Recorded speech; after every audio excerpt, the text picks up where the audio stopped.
So I'm a little bit sick, and so if I sound a little bit weird, that's probably why, but I kind of wanted to get this off my chest. I was going to turn this to a more formal video, then I realized, why would I need to stretch it that far, especially since it's such a short little topic to talk about? And if there's one saying that's true when it comes down to the modern internet, well, just the internet in general, is that everyone has a voice, but not everyone should use that fucking voice, you know what I mean? Especially just in an era of, like, fucking gray, Krabby Patty content, where it's just nothing but schlop, and fucking schlop, I swear. And one of the biggest schlop things I've ever seen on just any social media platform, or just YouTube as well, is just people taking episodic shows and acting as if they have, like, a confined continuity. Like, I don't know, one example was, like, Homer shitting on Lisa's singing, or, like, you know, songs in The Simpsons, and then fucking people are like, this isn't how Homer is, what? This defies continuity.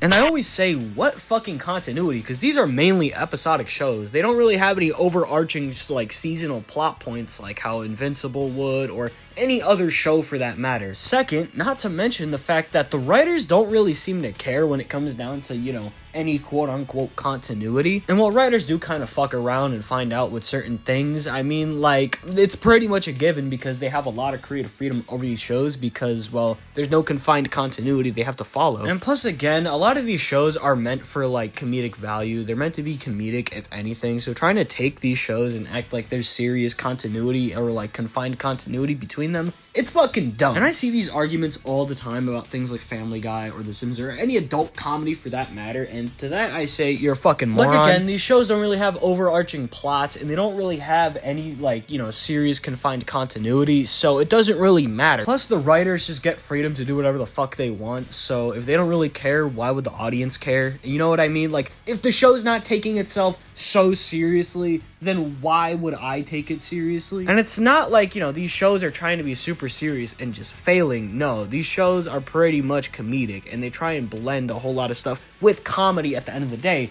and they don't take themselves too seriously, so why would I, and why would you? But people take these shows way too serious and way too literal, to the point where they unironically think that there's continuity between these shows, like Simpsons or Family Guy or anything like that. The closest you get is really just, you know, just a reference here or two, like, I don't know, Sideshow Bob maybe appearing in an episode and remembering something, and then just, you know, they move on. But people don't move on because we're basically living in idiocracy, but if people were willing to be stupid, they were willingly stupid and not born to be stupid. So they'll act like there's, you know, established continuity and all this stuff, and it's basically just one big giant piece of fucking hoopla. And this also kind of has something to do with what I'll talk about in a later video, and that's, you know, person with a microphone syndrome, as I like to call it. Like I said at the beginning of the video, everyone on the internet, you know, they have a voice, but not everyone should use that voice, and this is one of the instances where you should not use your voice. Because quite frankly, I don't think anyone really that, you know, has a thinking brain would care. Nah, but what do I know? We're living in the schlop-ademic and people just keep feeding into it.